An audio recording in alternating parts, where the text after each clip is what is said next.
It also sounds like he will be signing some sort of a tariff relief sometime today if he hasn't already done it. So that remains to be seen. Well, we're going to have that conversation. Nevertheless, Donovan, how are you today? Well, outside of the technical glitches we're having, I'm doing great. It's just, it is what it is. But hey, you guys, May 24th is coming upon us very, very quick. Don't forget the Black Expo, Columbus, Ohio. You'll see the African Diaspora News Channel crew, Demetra, Kaye, Phil Scott, Vicki Dillard. They're going to be there, and a lot of great things going on in the Black Expo. So if you're in Columbus, Ohio, or you're in Ohio or in the area and want to do something just before the summer hits, Black Expo is a great place to go, May 24th. You can get the information on Demetra Kaye's Facebook page, my Facebook page. And if you join our show later on today, we'll put it in the chat, the link in the chat, and you could check out the information there. Also, don't forget, you can download the African Diaspora News Channel app on Google Play, Apple Store. Great way to keep abreast of what is going on around the globe in regards to Black people and the African diaspora. Also, if you guys want to continue to have these great conversations and motivate the content creator, we've got a scrolling banner at the very bottom there that says, please donate. You can donate Cash App, PayPal, Venmo, cash, money order, however you guys do it. For those of you guys that have donated, thank you so much. We have been doing this for a very, very long time. And if it wasn't for you guys' continued donations, who knows where we would be at right now today, not getting the knowledge. So again, thank you guys. And this is an interesting topic, Demetra, for the simple fact that when the tariffs were first announced, it was Armageddon. Oh my God, it's the end of the world. Oh my God, what's going to happen here? What's going to happen here? But because of the tariffs, ladies, we have found out that those $3,000, $12,000 purses that you guys have, you overpaid because 80% of them are made in China, and it is what it is. So there have been some good things in regards to the tariffs, and I'm very sure there's been some bad things. And we're going to get into that today. So Demetra, good. Absolutely. So, of course, let's go ahead and get into it.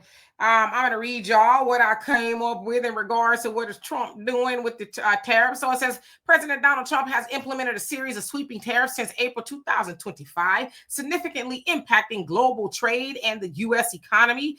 It says key tariff measures, universal tariff, 10% tariff on all U.S. imports, took effect on April 5th of this year. Targeted tariffs, higher tariffs ranging from 11% to 50% were imposed from 57 specific countries starting April 9th of this year. Now it says tariffs on China imports were increased to 145%, effectively creating a trade embargo between the U.S. and China.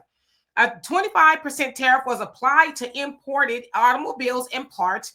However, relief measures were introduced for vehicles with at least 85% U.S. content, aiming to encourage domestic manufacturing. Now, tariffs on steel and aluminum imports were raised to 25%, with additional measures to ensure these metals are processed within the U.S. Consumer prices, it says major retailers like Walmart, Target, and Shein have announced price increases due to higher import costs.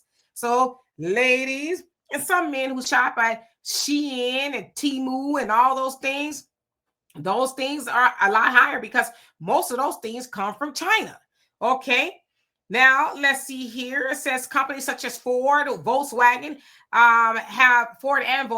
have raised vehicle prices, while Jaguar Land Rover suspended U.S. shipments to reassess their strategy. So they're like, listen, if you ain't got the latest Range Rover or Jaguar, then you ain't getting it, because we got to figure out how we can absolve these giant tariffs, right? And let's keep it a buck. Most automobiles, even if they are made, or let's say put together in the United States, the parts come from somewhere else, right? So a lot of those companies that are foreign cars, if you will, they're like, yeah, we not doing all that with you. But anyway, so it says the tariffs have led to supply chain challenges, with companies like UPS cutting 20,000 jobs and GM delaying investor calls.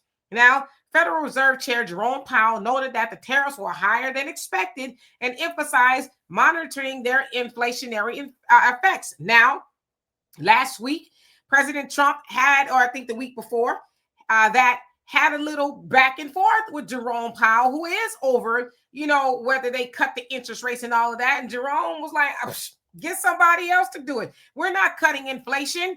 We're because if we do that, and a lot of economic experts say that we cut inflation right now, it is going to make things worse. So in Trump's mind, from what they're saying, he thinks if we cut the interest rates, then it'll make what I'm doing as far as the tariffs better. And they're like, that's not how it works. So he's talking about, basically maybe they need to fire him, but Jerome Powell is in that position until at least 2026, and he's like, I'm not going anywhere. The Treasury Department is supposed to work independently of everything else so that we are not in a position to be bullied. And Jerome Powell is like, Trump, you're not going to bully me. I'm going to do my job. You're not going to put it on my head to, try to fix things, which what you're asking me to do is going to make it worse. Anyway, so it says public opinion, a Washington Post, ABC, Ipsos, poll, and it's probably an acronym, but I just put it together, indicates that nearly 2/3 of Americans disapprove of Trump's handling of the tariffs, which is probably a little bit more than that. It says the tariffs have strained relationship with key trading partners, including China, Canada, and Mexico, leading to retaliatory measures and heightened trade tensions. Because, China was like, okay, bet y'all going to level 145% on us. Then we got you. I think we're at 125 or somewhere along those lines with them. So they're like, we can do this all day, right? Nevertheless, President Trump's tariff policies have introduced significant changes to the U.S. trade practices, aiming to bolster domestic industries, but also leading to economic disruption and international tension. Now, of course, all over the world, other places where they got these tariffs, there was one country, and actually Trump had mentioned it when he addressed Congress in Africa. He was like, we're giving aid to something in this country that I've never even heard of. But then he levels the most tariffs on that little tiny country. Now he's brought those back, obviously. I think it's next month sometime. They're all supposed to go up. I think they're right around 10%. But yeah, there's a lot going on here. We're going to get into that. Donovan, what say you?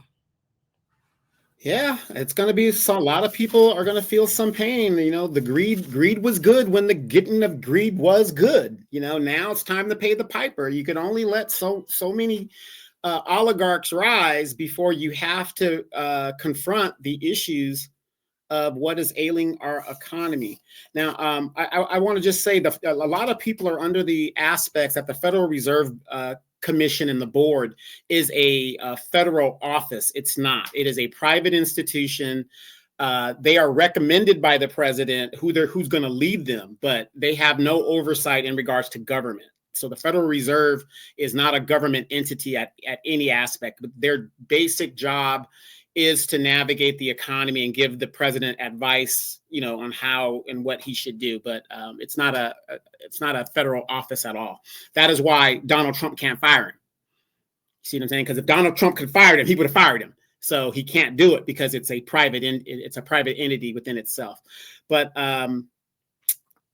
these tariffs, like it or not, has exposed a lot of things for the good and for the bad. And unfortunately, if you're a person that has a lot to lose because of the tariffs, you're going to be bitching and moaning. Absolutely. But unfortunately, in a republic, the majority is supposed to rule. So when you have the majority of the people who don't have jobs, who have no manufacturing in the country, if we haven't learned anything from C-19 that happened in 2019, is the fact that we are at the mercy of other countries because we don't have manufacturing here in the United States. Both parties, Democratic and Republican, worked to ship these jobs to these other countries and made them rich in aspect to employ their people. And, NAFTA, you guys go back and do the history on this. NAFTA and all this stuff that happened in the 90s and really was worked up until the 90s. This is what happened. And all these other countries got rich as we shipped the jobs overseas. Why? I'm going to tell you guys a great movie to watch. Demetra might disagree with me, but I think it's a great movie. It's directed by Ron Howard. It's called GungHo. It's about a Japanese car company that comes to America to reopen a factory that was closed. The previous factory that was closed, there's a myriad of reasons of why the factory was closed. But what is the number one reason when a lot of these jobs close? Is because Americans want a living wage to work them. I get tired of the narrative. Well, these people are coming here because they're working jobs that Americans won't work. Number one, you should be appalled at the fact that you are okay with human beings working slave labor jobs. And the Democrats are pushing that. Well, we got to bring these people in because no, that's bull. You know, to me, it's BS. Slave wages. If you are against a living wage, these people should not be exploited for the simple fact that, you know, they're willing to work for $3 an hour, $2 an hour, whatever the deal is, you know, and I just think that is wrong. If you would pay a living wage here in the United States, people would work those jobs.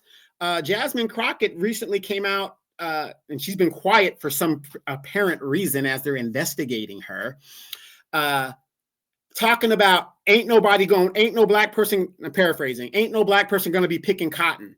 For $50 to $60 an hour, I'll be out there picking cotton. You damn right I would. With benefits, you damn right I would. So we got to get out of this notion of Americans won't work a certain job. We won't work for less than a living wage. And so, again, the tariffs have come in. It is affecting a lot of things. Like you said, and this is our fault. If we haven't learned anything from C-19, that showed us when the supply chain is, we are at a lot of our defense industry. A lot of our defense industry, we get our parts from overseas. Our uniforms are made overseas. I mean, we have to get back to common sense, you guys, in regards to manufacturing our own stuff. If the stuff hit the fan today, are we going to be able, Demetra, to feed our own people? If everything hit the fan today, are we going to be able to clothe our own people? What is the number one job of government? To protect its citizens, not its non-citizens, its citizens. And we have gotten so far away from that. And hopefully we can get back to some common sense. Again, I don't necessarily know what the consensus of common sense is in the United States, but we got to get back to manufacturing our own stuff. We can't make armaments here where we're not doing this. We're making all these other countries rise up in their standard of living while ours is going down. Make that make sense. In just a second, too, I have a video to show y'all in regards to this feeling the pain argument. But another thing, too, Trump is touting and he's hoping, which is nonsense, and I'm just going to keep it a buck, that, we're going to, level these tariffs on everybody else, and then we can start building here. It's like, so how long does it take to build a manufacturing plant and all this other stuff? It's going to take a few years for some of them, right? So, it might take a year for one up the street or whatever. But if you're talking in a broader sense, it's not like these factories are just going to pop up like that, right? And then when you're talking about a lot of these factories and these jobs that's coming back, well, hell, the ones that are here got to survive these tariffs. I saw a story of a man, I forget what kind of store he owned, but he says, my stuff is stuck in China. And he says it's going to cost me $400,000 to get my supplies here. Says I don't have $400,000 to bring it over here. So he says, I'm going to go out of business. And there's been a lot of stories. I was listening to the Breakfast Club yesterday and today on the radio. Jess Hilarious was talking about how she would go to a nail lady, and the nail lady had been in business for 45 years, but she said she is probably going out of business really soon because she said as she was doing her nails and stuff, she didn't have all the things that she needed. She said she couldn't even give her a full pedicure because the stuff is going to cost her way more because a lot of the stuff comes from China and things like that. She says, I'm very sad, but I'm going to go out of business. A truck driver called in today. He was like, yeah, we're seeing, the loads really lighten up. We, normally deal with a lot of containers, but a lot of truckers are, are starting to be laid off and they don't have the loads and things like that. And of course, you know, that's part of the supply chain. It comes from somewhere, China. They send them to the shipping yards, and then the truckers go get it from the shipping yard and they bring it to the warehouse. I talked to a few people who work in the warehouse. They say, yeah, their hours have been cut. Their hours are cut every day because they just don't have the work. So when he talks about building these factories and stuff, it's like, you acting like this stuff is coming right now. It's not coming right now. It's going to take some time. Okay.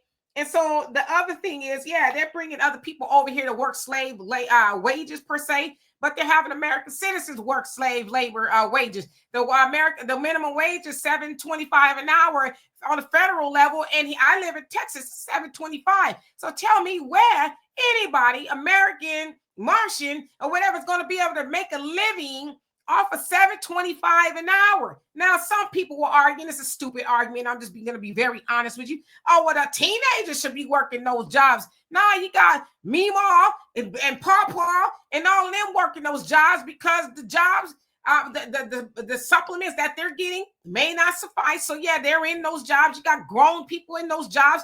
You got somebody who was probably making six figures not too long ago. It's like, hell, I got to keep food on the table. Yeah, I'll go work at McDonald's, especially if you live in California, because they are paying, I think, $21 an hour. So the kids, because I worked at McDonald's when I was in high school. That's where most of the teenagers work.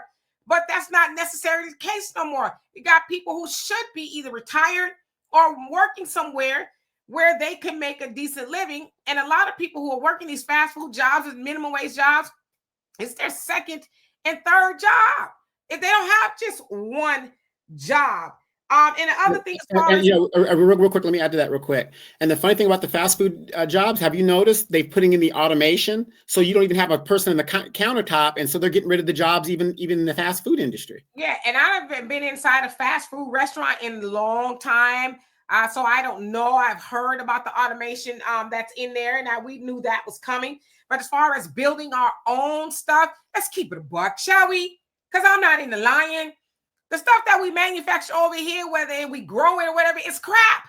You got RFK Jr. right now. You know, he's fighting with the Supreme Court because he last week said, you all that are making food and stuff got to take all the chemicals and stuff out the food. But it sounds like somebody took it to the Supreme Court. Supreme Court put a halt on it. So basically somebody's fighting to say, well, we should be able to poison people, right? So when you talk about, building it better in America, the people get their stuff overseas and drive foreign cars because typically, I'm not saying always, the stuff ain't better that's manufactured over here. So when we have those conversations, then all this will make some sense. So after Donovan you speak, I'm going to show y'all this video in regards to a man from China was like, Americans, y'all have been had.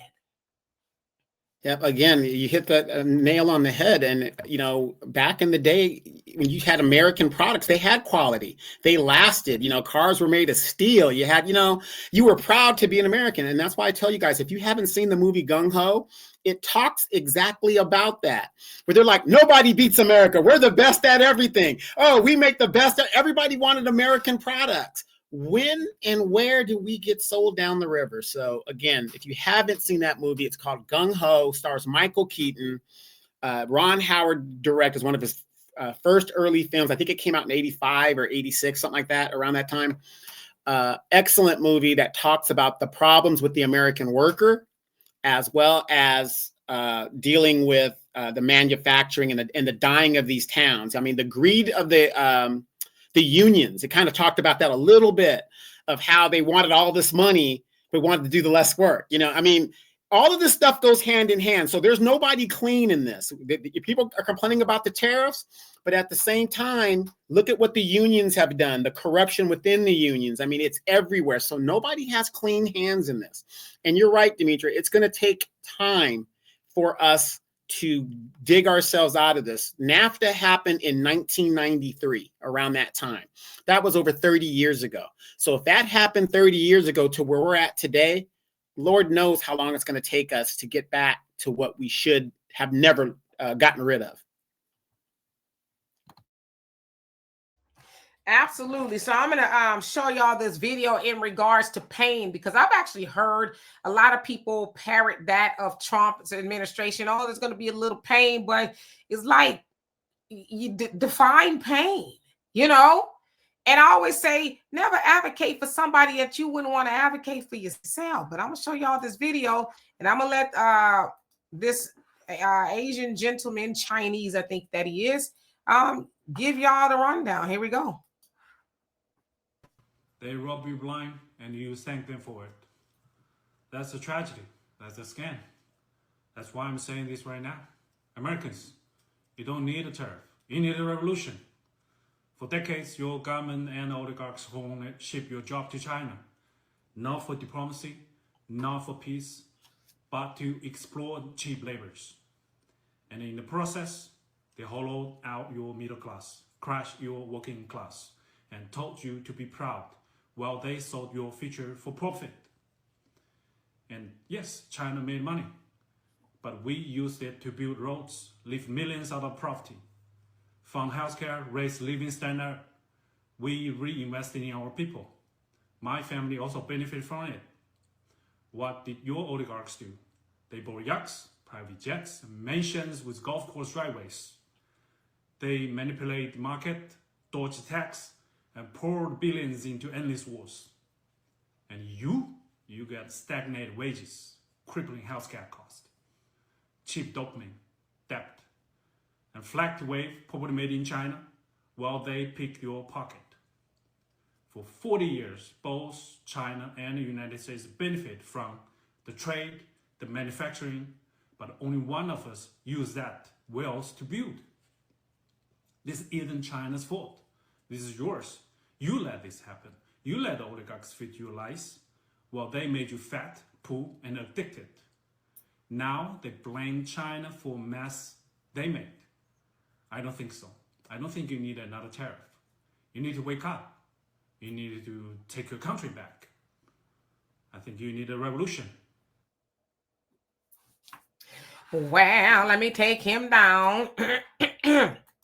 So as he said, you don't need more tariffs. You need a revolution. And he's basically saying, y'all put up with that over there. And he's right. He's like you said, our country, we took it and we built it. We invested in the people. But your country takes the money, the tariffs, and they invested in some people. Like you said, the oligarchs, right? And we saw most of them stand behind Trump at the inauguration. So again, when we talk about this pain, it's going to be painful for a little bit.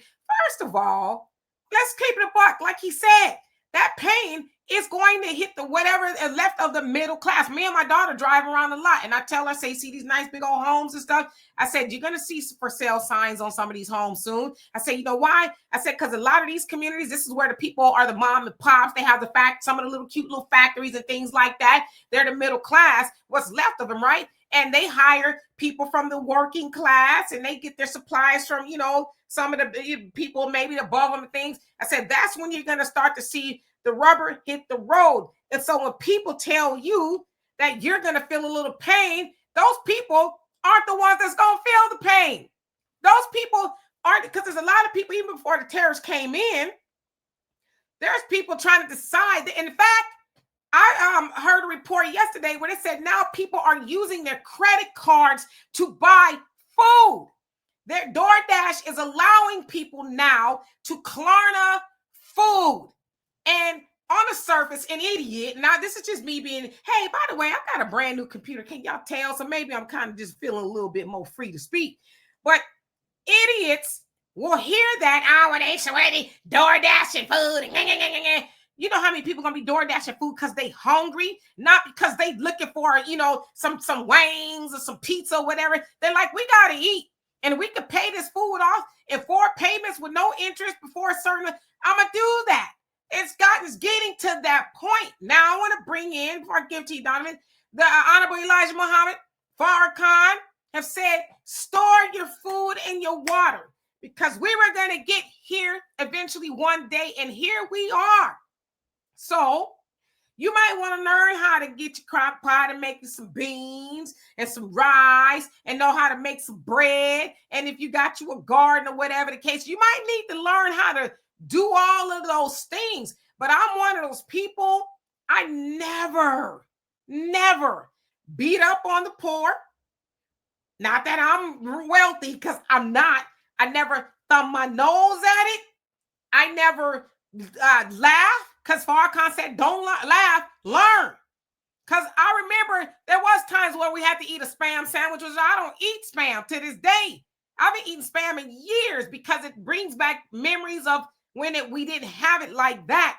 But when we say there's going to be some pain, do you know, and I'm not saying this to you, Donna, but do you know what you're advocating for? You're just repeating stuff that you've heard from people who will never feel the pain. Trump will never have to klarna his Big Macs. He'll never know what that's like, or any of the people that's making these rules. So, as I said too, I like some things that Trump is doing, but there's some things I don't like. And I don't like that people who follow him just be repeating stuff without even giving it a second thought. Interesting, very interesting comments there, and justifiable, absolutely justifiable. The tariffs. Now, as some of us have been crawling our way out of our situation, especially in the, I pretty much don't talk about other groups. I talk about my group, okay, because we're at the bottom of this economic system. The 30% of us that have made into the 30% out of the 100, even if you're at the bottom of the group, okay, us Black people as a Black group, we have grown at a rate of 3%. We've only grown 3% since the 1960s. That's statistically proven. So 3% in almost 60 years, our wealth has grown 3%. Now, as we are growing, sometimes I sit and I look at the news, or I listen to the news, or I'll read the news, and I'll look at stuff and I'll say, you got a tariff. We are just barely trying to climb out of our situation. And now this tariff hits that puts a lot of us, COVID-19, how many Black mom and pop stores got closed permanently? A whole bunch of us. 2008, a third of Black wealth was taken in a home crisis. I look at things and I say, what a coincidence. What's really happening?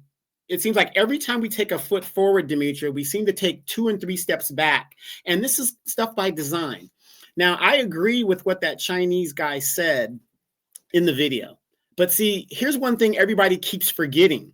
When you see videos like this, and like I said, I agree with what he's saying, because that's what we've been talking about for years, Demetra. So what they keep forgetting is, in China, it's one people. In Japan, it's one people. Okay, in Asian countries, it's usually one people, the same culture, the same vision. They work together as a group. In America, in this melting pot where people are fighting for resources, you got Hispanics that want to be identified as white, you got Puerto Ricans, you got Asians, you got this, you got that, you got this, Africans and everything, the FBAs, and you got all the stuff that's happening here. Everybody is fighting among themselves, so there isn't one goal and there isn't one vision. Right? We should never forget that, because we're one of the only countries that have this type of problem. I think they said by 2032, 40% of people in the United States will be Hispanic. If I'm, don't quote me on that, but I know that's going to be the majority of people in the United States. And as we've seen, all the people that they've let into the country, majority of them were of Latin descent. So while they're here waiting for their cases, they're going to be making babies and all that other stuff. What did I tell people when all this stuff happened? I said, don't worry about the people that are coming over here. Those ones are going to be sent right back. The problem is, while they're here, they're going to be having babies. And that's going to be the threat, not to us, but to our grandchildren and people like that. So when that Chinese guy was talking about how China, benefited, and what did I say before we saw the video? I said NAFTA lifted up these other countries' standard of living for their people while ours went down. Isn't that ironic? That was the first time I saw that video, by the way, that you showed. So it's ironic that I said that, because that's exactly what happened. And like he said, we do need a revolution. We do need to get rid of and retire some of these people in Congress. We need term limits. That is obvious. That we, especially if in both parties, my God, it's unbelievable. But our future has been sold down the river. And when you are dealing with a multicultural country where people are fighting for resources, the dream and the goals are not the same. And you're going to have this constant infighting where nothing gets done. This is why FBAs, nobody wants to give us reparations, because see, think about it from the aspect of the United States. Well, if the FBAs get their reparations, then they're going to have more money and status above us, Latinos or Asians or whatever. They don't want us to get our money. But see, if we were in a country where it's monogamous, homogeneous, however you want to say it, one people, they wouldn't have a problem with us getting our money because we're all one people. We're all getting it. And so that's going to be the biggest problem. But yeah, I agree with you wholeheartedly. Yeah, tariffs is depending on what side of it you're on. It could be a terrible thing and it could be a good thing. But one thing I will stand on is America needs to get back to self-reliance, because if we have to rely on other countries to get our medicines, to get our stuff, we're already in deep doo-doo right now. And I believe the tariffs is another mechanism to crush poor people from rising within the United States. That's what I believe, because it is just, to me, it is no coincidence that he's put the tariffs out. And let's not forget the student loan thing he is now doing, that he's telling people, you know what, you're going to pay those student loans. We got to garnish your wages wherever you're working. So to me, this is no secret of what is going on. If you're seeing everything, it's just a way of keeping people at a lower level and the rise of the oligarch. I mean, it could be. I mean, if you're thinking about the Communist Manifesto, it's to keep anybody who is not an oligarch in the oligarch class, the bourgeoisie, the ones that owns the means of production, to keep them subservient. It's to keep that oppressed and oppressor class, the master servant, that dynamics right there is to keep that going on. So yeah, they don't want anybody really you need a working class. You need somebody that's always going to be able to do your bidding. When I say bidding, I mean work at your factories and this, that, and the other. Of course, we know, you bring in lobbyists, they go to Washington to say, hey, we need y'all to make these bills to do A, B, C, and D because we need people to work. Now y'all sending these migrants out of here. Americans, they on TikTok and Facebook, YouTube, or whatever, and making a lot of Skrilla. But that's the people that would normally be working at time. And Walmart and all of that, they ain't really trying to do it. So, we need y'all to intervene and do something, right? And I don't know, for whatever reason, they think people got this, and I'm sorry if I'm freezing up a little bit, but I think they think people got this big old stash of money around somewhere. People living high in a hog, because you even hear a lot of these senators and these CEOs talking about, I think it was the Trump administration. Oh, well, there's these grown men, they sitting on the couch playing, PlayStation all day long, and they need to get back to work. It's like, well, just come on out and say it. Don't bite your tongue, homie. Say, my homies that own these factories and these restaurants and all that stuff, they ain't got nobody to work. So we need them to turn off the PlayStation. Let's keep it a buck too. There's a lot of grown men that's making money as gamers. Kai Cenat is a gamer. He's a millionaire by playing video games. So a lot of them that are, not all, but a lot of them that are streaming, they're making an income. So when you hear them talk like that, they're saying, hey, we ain't got nobody to work. Now, y'all remember, they was talking about bringing Indians over, and MAGA showed they whole behind. MAGA was like, I wish you would, because Vivek got on there. He ain't never going to be in no office because he done with the white folks. Vivek Ramaswamy talking about, Americans, they want to watch TV and eat pizza. They basically said Americans were lazy, and they got in his little Indian behind, and the rest was history. So we ain't heard really too much about them bringing the Indians over here no more. So now they're like, okay, well, we got to tap into these lazy Americans. But see, what it is a lot of Americans, and this is true for Black people, we just said, hey, y'all gatekeep everything. And they've been that way since we left the plantation, right? They done gate kept everything. They didn't want us to be in this, that, and the other. So we figured it out. We figured it out. We figured out how to feed ourselves. And we may not eat everything we want all the time, but we gonna eat, right? If I got 2 grains of salt and a piece of bread here, I'm gonna help everybody. That's how we get down, right? And I say for the younger people, they don't want to work. And I don't blame them. Because see, I was there when I was at a job 40 hours a week, giving Mr. Frito and Lay, Pepsi and Coke, giving them 40 plus hours a week. And I'm barely getting by. You know, I had a mortgage and a child and, you know, giving all that kind of time. And then when you get home, you're tired. That's when I punched the clock, I was the fattest I've been as an adult. I'm just keeping it real because I didn't want to come home after working 40 hours a week. I did 4 10s and sometimes 12s. I didn't want to come home and work out. And sometimes I went to work at 4, 2, 3 in the morning and then 12 hours after them. So I'm tired. So I didn't want to do much. And then plus I had to be a parent and all of that. So I say that to say this generation has just figured it out. Yeah, I'll do DoorDash, Amazon, or, you know, whatever it is. Make me some little money here and there. And then I'm going to go on a cruise, boo-boo. I'm going to make enough money so I can pay my bills and I can live too. Now, that's the way it's supposed to be. You ain't supposed to die on no job. You ain't supposed to be working 2 and 3 and 4 jobs just to make it work. And then you never have no quality of life. But see, if you're thinking from an oligarch standpoint, it's like, let them eat cake. There's one CEO of a cereal brand that said, oh, well, if they can't find food, they can afford cereals like sucker.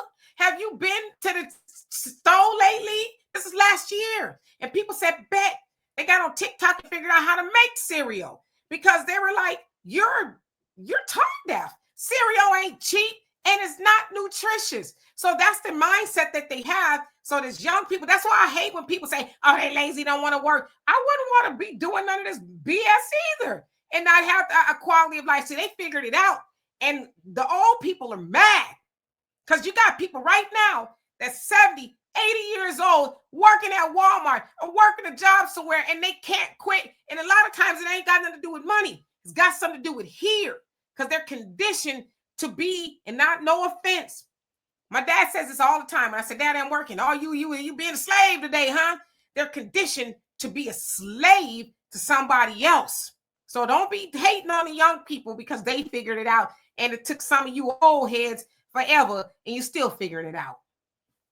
You know, a great analogy too. Well, not analogy, it's a great fact because a lot of my friends asked me when I left the military, oh, why don't you go go fly for Southwest? Why don't you go fly for United, whatever? How much money do I need? I've already lost 2 marriages and stuff because of the military and being on the road and doing what I do. I figured it out. When I was 42 years old, I said, I don't want to work for nobody. I don't want nobody telling me something unless I was married, telling me anything. You know, how much money do you need? You know, and it's unfortunate. A lot of us regular people think Social Security is a retirement plan. It is not a retirement plan, especially if you didn't invest in working so much time to pull out of that system. And then the earliest you can get your Social Security is 62, and the oligarchs want to raise it even higher. So they've got this game that they keep playing with us to keep us working. And Demetra, I do feel that we are on the road to the Communist Manifesto or a French Revolution or a Russian Revolution or a Cuban Revolution, because people cannot be squeezed to where there is nothing left. I mean, look at our policies. And, you know, when we have to look at ourselves in the mirror, everybody, you guys have to look at yourselves in the mirror. All of this stuff is happening because we're not paying attention.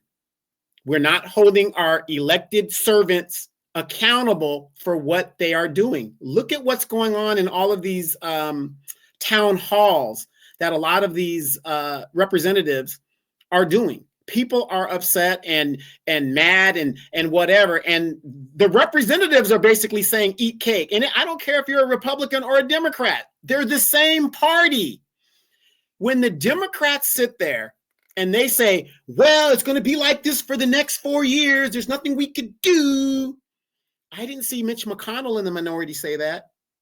He did everything he could to obstruct Obama and Biden and all these things, minority rights in Congress. And, they've got the game figured out.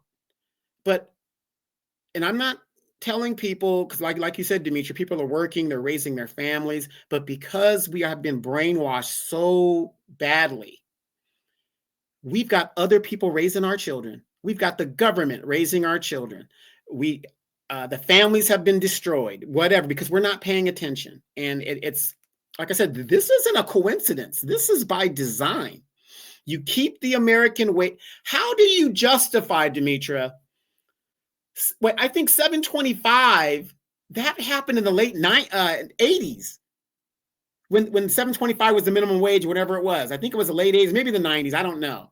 But it's been over 30 years. How do you justify wages, minimum wage at that rate for over 30 years?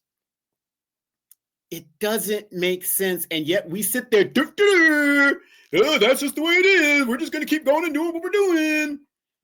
But like the Chinese guy said, we've got billions and trillions for war. But I think Tupac said it before he did. But we got all the money for war, but we can't feed the poor. Look at these mayors. Karen Bass in her ass in Africa as a representative of Joe Biden for whatever's going on in Africa, and her city's burning down. And now she's talking about laying off people as the city, parts of the city that she's in charge of can't get resources. And I mean, look at what is going on in these major cities. This is by design, the incompetence of these servants, these representatives. And their answer to us is, I don't know, but we need to raise your taxes. I don't know, but we need to do this. I don't know, but we need to do that. You guys, ain't no man going to solve these problems. And I'm not trying to tell anybody what your religious thing is. I'm telling you what I believe. Ain't no man going to solve these problems. Yeah, and the minimum wage was became federal, I guess, law, if you will, the standard. That's 2009 at $7.25 an hour. So yeah, I mean, at the end of the day, this tariff thing, like I said, and I've had several conversations with people trying to sell me on, oh, it's gonna be painful. I'm like, knock it off, knock it off. Okay, you sound like a parrot, and one that don't know what you're talking about, because you run around talking about, oh, it's gonna be painful for a while. It's like, for who? Who is it gonna be painful for? It's always, somebody says, oh, we got to get 30 shots. It's gonna hurt just a little bit, but you'll be okay. Well, then why don't you take my place? Why don't you get the shots for me then, since it ain't gonna hurt that bad, So again, as I always say, there but for the grace of God, there go I. I'm glad that I'm not in the situation. But you know what, though? If this tariff thing goes the way it's going to hurt everybody. It's going to be affected. Hell, we heard about all these concerts of all these people. Beyonce's in concert. She didn't sell a concert out in Los Angeles. She kicked it off. What I understand, it was a great concert. But they were selling $20 tickets because there was a lot of vacancies. Kendrick Lamar and SZA and DJ Mustard, all on the same tour, and they're not selling out those venues either. They're coming close, but they're not selling them out. At the last minute, you can find you some very cheap tickets. Now, some people might say, well, maybe there's some concert fatigue. No, people don't have it. They don't have the money to go buy a ticket, go pay for parking. If you get in there, you might want to get you some merch. The merch is through the roof. You might want to get you a drink. That's $25 per drink. So it's a lot to go into it. It ain't back in the day when you go to the wheel call and get your paper ticket, and that's all you have to pay. You have to pay no administrative fee and all this other stuff, right? People just don't have it. As I said, people are clarnering food through DoorDash, right? So again, we got to be cognizant when we tell people, oh, it's going to feel the pain because you're rooting for Trump. Listen, I don't have a problem with some of the things he's doing, but I got a problem with things he's doing. But to say, oh, well, those jam sandwiches you about to be eating, and I'm talking about when you jam 2 pieces of bread together. That's, you just gonna have to endure that for some time. He gonna be all right, because Trump, he's sticking it to China. He's sticking it to these countries. And then this is the other talking point. And we heard that Chinese man debunk it. The other talking point is, well, you know, China, they've been ripping us off, right? Have they? Like he said, have we been ripping y'all off? Or have your government been pocketing the money? Now, as I always say, I don't have a problem with a politician getting a white envelope, because that's what they do. But I got a problem with politicians getting a white envelope and not doing for their district, not doing for their city. That's the problem I have with it. We know y'all eating greedy, but make sure everybody else is getting a crumb or two. Make sure when I drive my car down the street, I'm not driving over potholes. You see what I'm saying? So to your point about Karen Bass, I don't know what the woman was doing in Africa. And I will say that she didn't, because she went to Africa, it's not why fires happened, right? She was already over there. Fire happened, okay? But to that point, yes, whatever position you have politically, make sure your people eat too. And that goes for the left side of the aisle. That goes for the right side of the aisle, because they're both complicit. As the Honorable Elijah Muhammad said, nobody in the White House is going to do anything for Black people. So we must do for self. Marcus Garvey told us the same thing. Up, you mighty nation, accomplish what you will. Stop depending on everybody else. However, to your point, and this is why I've been saying this, and I'm going to keep saying it, I think red MAGA is going to be a thing of the past, and I think blue MAGA is going to be a thing of the past, because red MAGA is all the way to the right with the foolishness. Blue MAGA is all the way to the left with the foolishness. And people are like, we need something in the middle. We need some common sense. We need people to rule with common sense, where, hey, the people that voted for us, they're going to get something, and we're going to do things at the top. Everybody is going to feel like they are being served. Enough with the men and women's sports. Enough with, you know, the nonsense that Trump and them is doing. Listen, I'm for mass deportation, but I will say I'm not for people getting snatched off the streets and people saying, well, this damn with it, and because it's this. And now listen, I'm not one of those people that's gonna die on the hill. I know how to argue the middle, because it is gonna be fun and games when your mama and your daddy and your bald-headed granny get snatched up and be deported over to El Salvador or something. And she talking about, I was trying to tell them that I'm born and raised here, but they wasn't listening. See, that's what I'm saying. Let's come in the middle. Let's understand that mass immigration is a problem. Stop letting them in and let people come over here a little bit easier with a path to citizenship, right? So it's got to be the middle of everything. Otherwise, we're going to be going through what we're going through in America. But listen, if you believe what the Honorable Elijah Muhammad said, the fall of America going to happen any damn way, because they got to atone for the original sin of slavery, which nobody's addressed on the right side or the left side. Nobody's addressed the reparations that need to be paid to Black Americans. And so until they do that, hell gonna open up any damn way. Donovan, last words? Man, that sandwich tasted so good. You hit all the right points on that. But yeah, but again, a lot of people, especially in our community, these pastors, leading us astray, getting us upset about things that don't matter. People are out here who can't have a place to stay. The most homeless group of people in the United States is Black people. Nobody's addressing that. You know, why is it that we put them first and they put us last? We're always doing that type of stuff. And again, we need, like you said, common sense from both ends of the spectrum. We need term limits. But then you say that, oh, you're ageism. Oh, you're fighting for ages. Oh, that's discrimination. Well, what do you do when you got a man who's in the White House right now, who comes from a certain a certain time that he was raised to what he believes fundamentally is how America should be? Make America great again. Great again according to who? According to him? When it was great for him in the 60s, when they could just knock a Black person in the head and everything is great, and no matter what happens, you don't have to worry about a Black, you could evict them and stuff, and all kinds, stuff like that. we have to get to some common sense.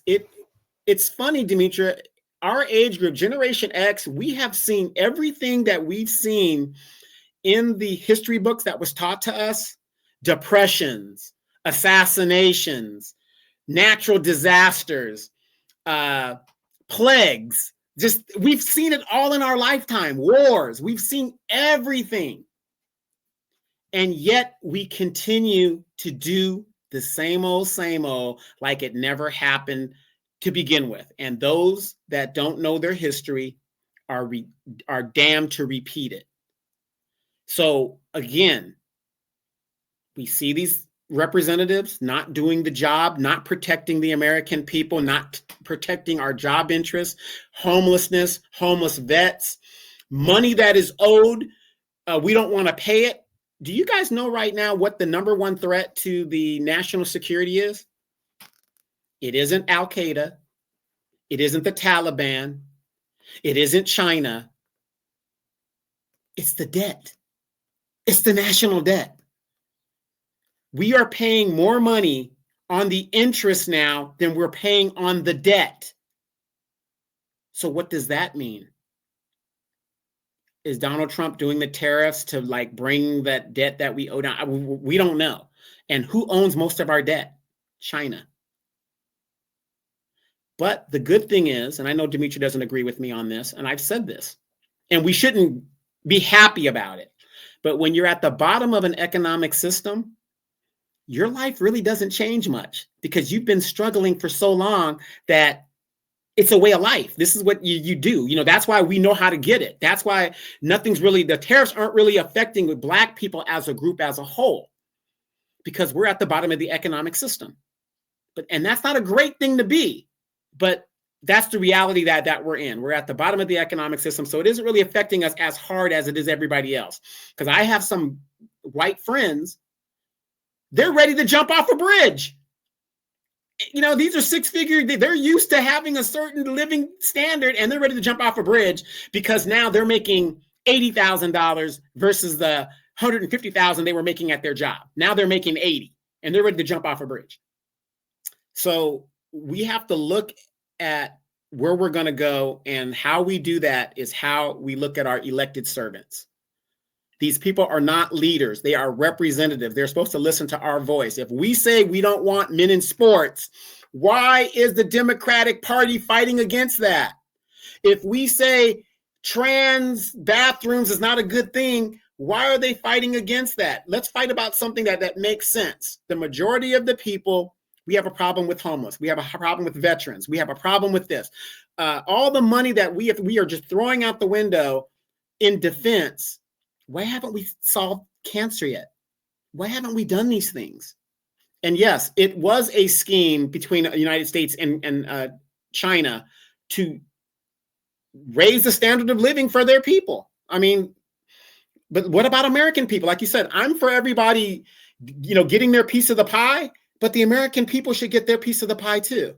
And number one, until Black people get their money, don't sit there and tell me you ain't got it when you let all these migrants in here and was giving them housing and money like it was no tomorrow. So I don't even want to hear that, but we have to make better decisions. We have to get the right people in there. It's going to take years to get out of this. Now, for those of us that live in warehouse communities like I do, the warehouses, they can build a warehouse within a month, right?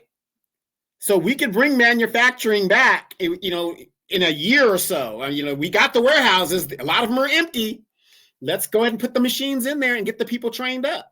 So that's my 2 cents on it. Like I said, it's going to take more than a man to get out of these problems. And in closing, I would just say this, for the solution, learn to start voting locally and on the state level, because those are where the lowest turnouts are they're on the state and local levels. I can't, I'm fine. But then, when the federal elections take place, which is every 4 years, y'all show up to that, I got to choose a president, but the president, he's the president of the federal level. But what about your mayor, who is the president of your city, right? Or, what about the governor, who is the president of your state, and all the other things in between there? They're the ones that have more of a direct effect on your life, on every aspect of your life, from you walking outside and, seeing a street that's dilapidated, or, food deserts, or whatever it is, right? The Planning Commission, you have a say-so to some degree, because more than likely the city council will select the planning committee. But if you select the right city council person that's got the people in mind, they're going to select somebody on the planning committee that's, going to do the right thing, right? They're going to select somebody that's going to say, nah, the Black community got enough checking and cashes, pawn shops, Popeyes, chicken, 99. I don't know if they got 99-cent stores anymore. I don't think they do. But they got enough for the low-hanging fruit stuff, right? If they don't never get another fast food restaurant, they don't need another one. Let's get them a Whole Foods. Let's get them a fully functional grocery store. Oh, there's some Black people who want to build a Black grocery store. Well, how can we help them with that, right? That's how we need to be thinking when we vote. The other thing is, and I'm not saying the presidential is not important. I'm just saying, if you had to choose, pick your poison. You better pick state and locally. If you had to do it, that's all I'm saying, right? But do both, ultimately. Now, the other solution is this. Because things are going to get painful, learn how to cut corners. Learn how to say, we don't need to eat out every night. Maybe if we're going to do it, let's go once a week, okay? Let's budget for that. Because let's keep it a buck. I used to be a personal banker, and I would look into people's bank accounts, not on my own, but if they came and had a problem, we looking to see where the money is going to that and the other. Well, damn, Taco Bell, you need to take stock out in PepsiCo. PepsiCo owns Taco Bell, because you spending a lot of money there. I would see people eating out breakfast, lunch, and dinner. And it's like, where's my money? You eating it. Go to the store. Buy some food. Learn how to cook. We got to learn how to do those things. We got to learn how to be industrious. Before the Industrial Revolution came in, before the Industrial Revolution, we did everything on our own. And that's part of the Communist Manifesto, saying that the machine, which was the industrial complex, if you will, came in and wiped out our ingenuity, and they made us use that ingenuity for the big box stores and all those other things. So we got to get back to that and ask yourself, do I need this or do I want it? Now, I'm not saying, oh, I need these shoes because, no. Do you got a hole in the shoes, the 99 shoes in your closet? The other day we were having this conversation with Walter about the average woman has 19 pair of shoes. I looked because I didn't really know how many I had. I got 30. Now, I would say for the most part, I wear my shoes. I probably wear one of them once a year. What I'm saying is they're not a lot of shoes. Some are, to me, collector's items, so I don't really wear them often. But the point is, do you need a pair of shoes or do you want a pair of shoes? See, that's where we got to get. Do I have too many streaming services? Because if you broke, as Walter said, so he told a friend, sell your couch because you can't afford to sit down. You can't afford to sit down and watch TV. So if you got too many streaming services, figure out which 1 or 2 or 10 you can get rid of, right? So you're going to have to take it back to where we had right now we're living in an age of excess. There's too much of everything. So you got to take it back to, I have what I need. I'll buy something I want every once in a while. See, back in the day, when I was a kid, you ate food that your mama cooked. And every once in a while, you was able to get a little treat. Maybe it was pizza. It was Pioneer chicken. If you know, you know. You was able to get those things every once in a while. But I come from a generation where your mama and your grandmama and your daddy sometimes too cooked. That's what we ate most of the time. We ate at home. So we got to get back to that. So anyway, love and appreciate every last one of y'all. Can I just add this before we go? Sure. It's real short.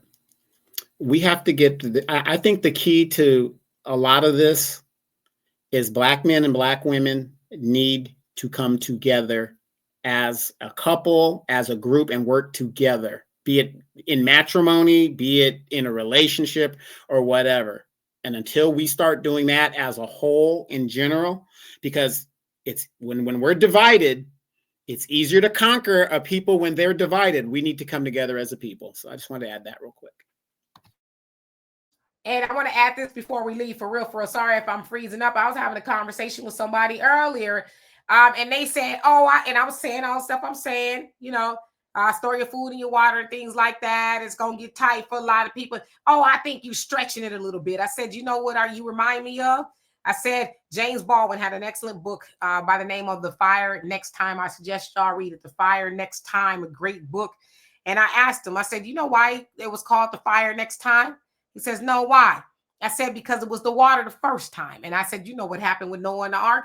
God told him to get everybody, come on. It's about to be finished around here. You build this ark, tell everybody. And I think you stretching the truth. No, I think you just putting down a little bit. I said, listen, brother, I'm not trying to convince you. You don't want to get on the ark. You bubbly. B word in a nice way, right? You don't have to get on the ark. But I said, the fire next time is the ark that's supposed to be, if you read the Bible, destroyed with fire. The point to that saying is, you've been warned. You have been warned to get your stuff together, and you're going to be the Negro. Noah. All right, man, I'm ready. Noah's like, listen, even the roaches listen, because we still got roaches running around this piece. Why did he take 2 roaches? I don't never know, but he did. Even the roaches had sense enough to listen and get on the ark, but you didn't. The water's coming chest high, and you banging on the ark, and the ark is about to, because they had the little roll, the little paddles. They had to get up out of there. They did right there. They had no motor. But the point is, don't be foolish. And I said this to him too. I said, see, I'm just speaking from a woman's point of view. This is where the rubber gonna meet the road with the woman you choose. Because it's nice having big booty sassafras running around the house. She cute, but can she bake some bread when there ain't none at the stove? Can she get out there and hoe? And I don't mean like that. I mean in the garden. Can she rake up you something? Can she plant you something? Can she make some bean soup? Does she know how to use the crock pot? Can she sew something together? And I'm just saying from a woman's point of view. I ain't talking to you people. I'm a modern woman. I ain't talking to y'all. I'm talking to you men. See, this is where it's going to matter the type of woman you got. Can she do something, as they say in the nation? A woman can kill you or heal you in the kitchen. Can she put you something together that's going to be like, well, baby, it ain't a steak, but it sure did taste just as good. I'm just putting that on out there. Anyway, we're going to stay too long. Love y'all. Be back 5 p.m. Central Time. I don't know what we're going to talk about, but I'm sure it's going to be interesting. If you guys found any value in what you heard today, if you would donate, Venmo, PayPal, Cash App, Super Chat, whatever. But at the very least, like and subscribe to this video. In the meantime, we will see y'all later. Peace.